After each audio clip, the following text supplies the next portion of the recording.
All right, question 6 says, use Lagrange multipliers to find the maximum and minimum values of f when they exist subject to the given constraints. And in part A, we're looking at the objective function f of xy is y squared minus 4x squared, subject to the constraint equation x squared plus 2y squared is equal to 4. And I'm going to write this condition as g of xy is equal to 4, where here g of xy is x squared plus 2y squared. All right, so now, just as we did in question 5, we can start out by computing the gradients of f and g. Those are here. And now we're looking for the points x, y that satisfy these two equations, right? We need the gradient of f to equal lambda times the gradient of g, where here lambda is a scalar. And we also need our point xy to satisfy this constraint equation. Okay, so let's start with equation 1. So I set the gradient of f in blue equal to lambda times the gradient of g here in orange. And I can equate I components. So I have negative 8x is equal to 2 lambda x. I just distribute this lambda. And then I have 2y for the j component. That's got to equal 4 lambda y. Okay, now notice I can write this equation negative 8x equals 2 lambda x in this form. So if I add the 8x over and divide both sides by 2 and then factor out the x, I get the quantity lambda plus 4 times x is equal to 0. Do a similar thing for the second equation. That can be rewritten as the quantity 2 lambda minus 1 times y is equal to 0. Okay, so now I have a couple cases to consider. So looking at this first equation, okay, if I suppose that this factor, lambda plus 4, is equal to 0. Well, then lambda must be negative 4. So then if I look at the second equation, right, if 2 lambda minus 1 times y is 0, and lambda is negative 4, that says that negative 9 times y is 0. And so y must be 0. Now that I know that y has to be 0, I can go to the constraint equation, plug 0 in for y, and I find that x has to be plus or minus 2. Okay, so this gives rise to these 2 points, 2, 0 and negative 2, 0. Okay, now for another case, looking again at equation 1, if this factor, so the x is equal to 0, what can I say? Well, if I know x is 0, I can go just straight to the constraint equation. Set x to 0, I get that 2y squared is equal to 4, so y must be plus or minus the square root of 2. That gives us these 2 points, 0, root 2 and 0, negative root 2.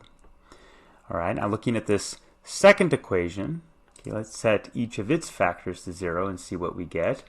So for case 3, if 2 lambda minus 1 is 0, then lambda must be a half. So then looking back at this first equation, right, lambda plus 4, that must be 9 halves. So I have 9 halves x equals 0. So x must be 0. Well, that's just case 2. So I've already covered it. Well, what if this factor, y, were 0? Oh, well, we already covered that, right, in case 1. So, in fact, we have these 4 points to consider. Now what we're going to do is plug these points, right, the coordinates, into our function f and find the corresponding output values, right? So if I plug in either 2, 0 or negative 2, 0, due to these squares on the objective function, I'm going to get the output of negative 16 at both of those points. And then if I plug in 0, plus or minus root 2, again due to those squares, I get this single output value of 2.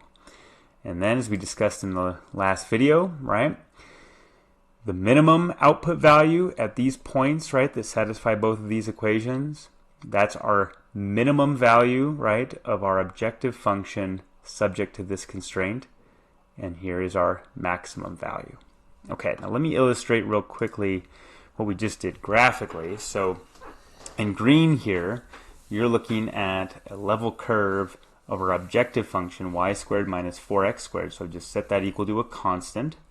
And here right now, the constant a is negative 3.4. And then here in blue, this ellipse, that's our constraint curve. So we found, right, when f, the output value was 2, right, we are at a maximum subject to this constraint. And notice as I move the value of a to 2, the level curve in green is tangent at these points of intersection to the constraint curve, as it should be. And then if I move, right, a to negative 16, that was our minimum output value, that corresponding level curve again is tangent to our constraint curve at these 2 points. Cool. All right. So now let's go ahead and check out part B. So pretty similar. So our objective function here is f of xy is e to the 2xy, and we're subject to the constraint x squared plus y squared is equal to 16. I'm going to write that as g of xy is equal to 16, where g of xy is x squared plus y squared. So just as we did in part A, we can start out by finding the gradients of f and g. Those are here. And now we're looking for points xy that satisfy both of these equations, right? We need the gradient of f to equal lambda times the gradient of g, and we need that point xy to satisfy the constraint equation. All right, so starting with equation 1, set the gradient of f in blue equal to lambda times the gradient of g here in orange. We can then go ahead and equate I components. So 2y e to the 2xy has got to equal, distributing the lambda, 2 lambda x. And then 2x e to the 2xy, that's got to be 2 lambda y. All right, so now what I'm going to do, it's a little bit tricky, but I'm going to go ahead, since I see a 2 lambda x there and a 2 lambda y there. For this first equation, I'm going to multiply both sides of the equation by y. And that's going to give me this expression 2 lambda xy. And notice for the second equation, if I multiply both sides of it by x, that's also going to give me that same expression 2 lambda xy. Okay, so in other words, right, by doing these multiplications here, I get that 2 lambda xy from the first equation is equal to 2y squared e to the 2xy, right? Because you get a y times a y there. From the second equation, I get that 2 lambda xy is equal to, here, 2x squared times e to the 2xy. All right, so now looking at these last two expressions, right? These are equal, right? If I divide by e to the 2x, or sorry, 2 e to the 2xy, get rid of the 2's as well, I simply get y squared is equal to x squared. So put it another way, y has got to be plus or minus x. Cool. All right, so now I can go ahead and substitute this equation, or this condition, into the constraint equation. So I go to constraint equation 2, I set x and y, or rather x squared and y squared are equal, so I just set y squared equal to x squared, and I get 2x squared is equal to 16. So x squared's got to be 8, so x has got to be plus or minus 2 root 2. Okay, so this actually gives me what? These points, right? So x can be positive 2 root 2 or negative 2 root 2, and y can be, right, those same values, or x can be 2 root 2 or negative 2 root 2, and y can be the opposite of those values. Okay, so I'm going to go ahead and plug those into our objective function. Now, for this first group of points, right, if I go ahead and plug them in, notice I'm multiplying the x and the y coordinates up here in the exponent. So if I multiply these two values together, I'm going to get 4 times what? 2, right? Because I'm squaring the root 2.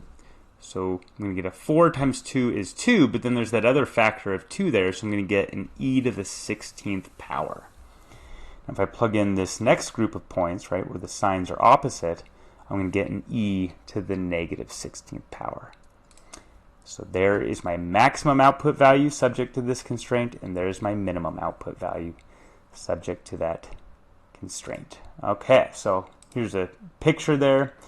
I have e to the 2xy is equal to this constant a. Now, I know the maximum, right, is e to the 6 14th. That's a massive number, right? It goes all the way up to roughly in the realm of 11 million, right? So if I change, right, the output value, let it grow and grow and grow, I can see, yeah, the level curve there is approaching these 2 points, right, where y and x are the same, right? And I see that it's approaching these points of tangency. Now, if I look at e to the negative 16, right, that's an extremely small number. So I'm going to use a different slider here, right, getting into the small region, right? If e to the 2xy is equal to b, where b is really, really small, so the range here is 10 to the negative 7th up to 1.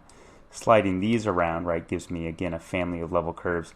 As I let the output value get smaller and smaller, again, I can see, yes, I'm approaching these 2 points where y and x are opposites of each other, right? And I see that they're points of tangency. All right, so it's working, and that does it for this video. Thanks so much.